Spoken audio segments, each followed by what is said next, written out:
Okay, class, welcome to Chapter 3. In Chapter 3, we'll be covering accounting and finance.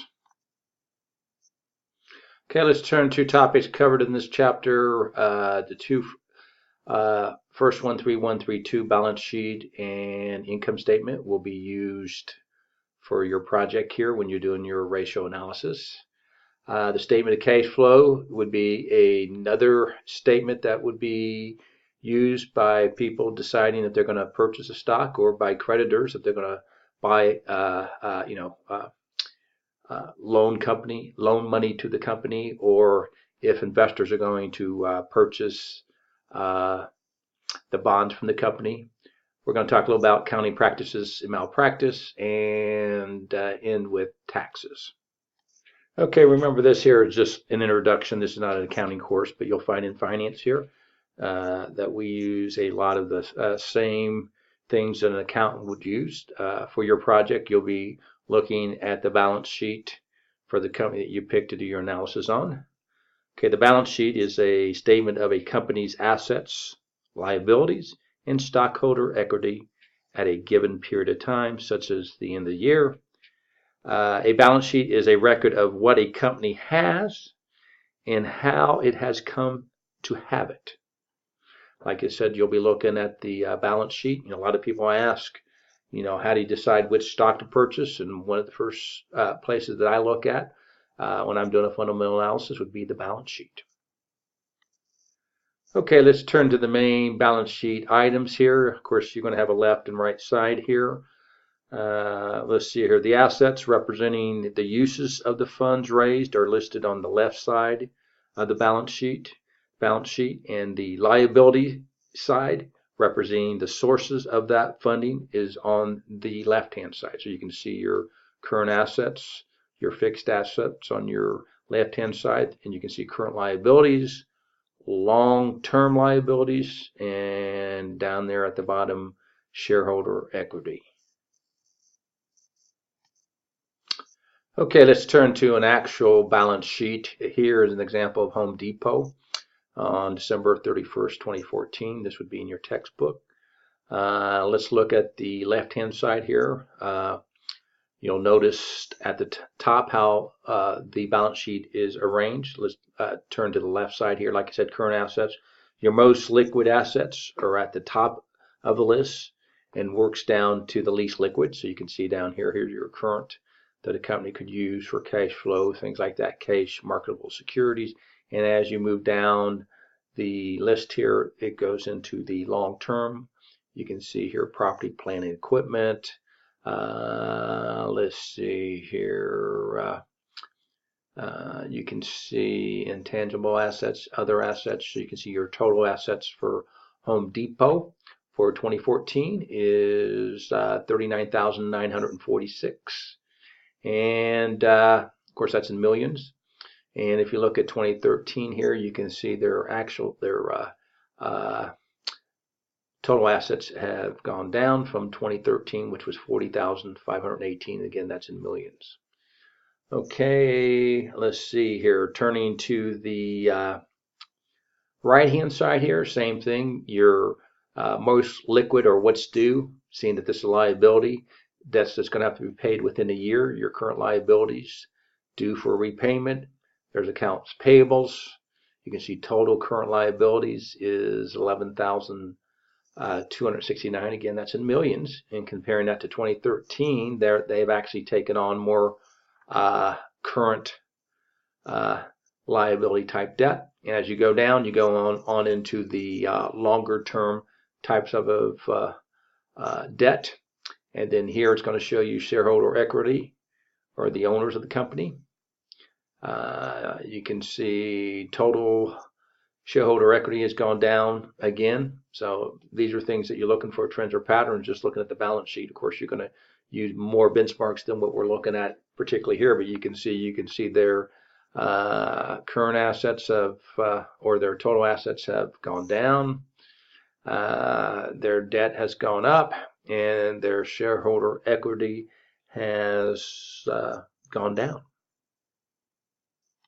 Okay, let's turn to another form of balance sheet here, the common size balance sheet All items in the balance sheet are expressed as percentages of total assets. A common size balance sheet is a balance sheet that displays both numerical values and relative percentage for the total assets, total liabilities, and equity accounts. Okay, let's turn to another example of Home Depot common size balance sheet. Again, December 31st, 2014. Here, we're just looking at the percentage part right here. It makes it easier to make comparisons. It's also easier to look for trends or patterns. Just take a look at the current assets here between 2014 and 2013. You can see in 2014, their cash and marketable securities is 4.3%. Which is down from the 4.8. So it's easier to make comparisons. But if you look at total current assets, you can see that it has actually gone up 38.3% compared to 2013 at 37.7. Let's look at the tangible assets. Same thing here. You can look at percentages. Let's look at debt. Okay, let's look at the current debt. Liabilities, you can see here I made that observation on the regular form for the balance sheet here, but by using percentages, like I said, it's easier to look at here. You can see in 2013 their total current liabilities was 26.5%, and it's gone up to 28.2%.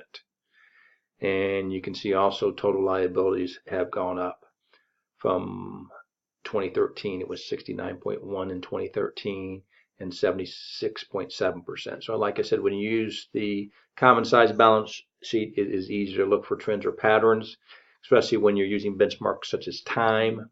Maybe one of your benchmarks, time is where you're looking at companies for the last 3 years. Also, you can use these numbers, compare Home Depot to Lowe's and get a common size to see how they compare.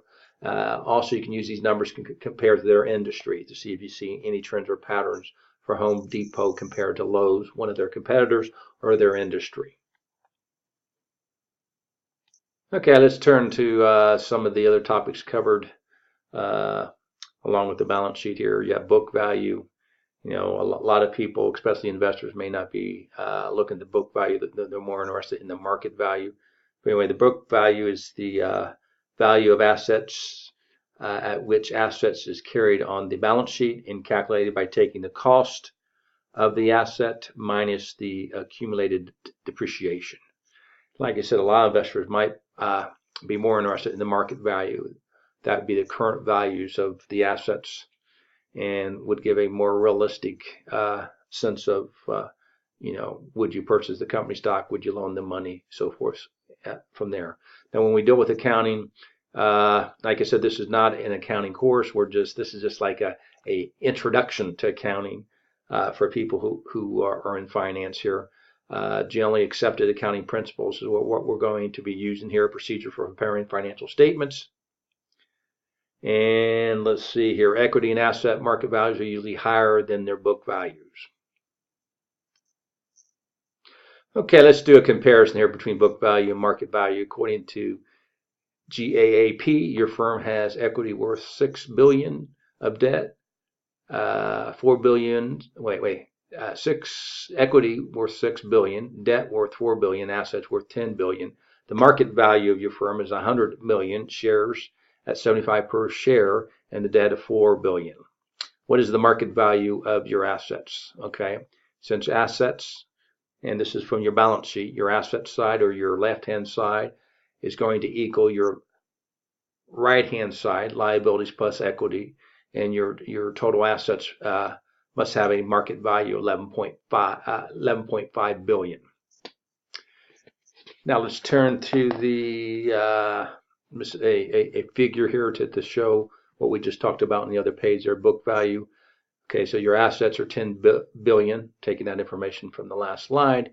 Remember, your assets are going to equal your debt plus equity. So you have debt of 4 billion and your equity of 6 billion. So you have a total of 10 billion here when we talk about book value. Market value, like I said, which is probably what I'd want to look at. Okay, what are these assets now? Using the figures from the last slide there, you have debt of 4 billion and your equity of 7.5 billion. That's taking the 100 billion there. I think we had there. Let's see here.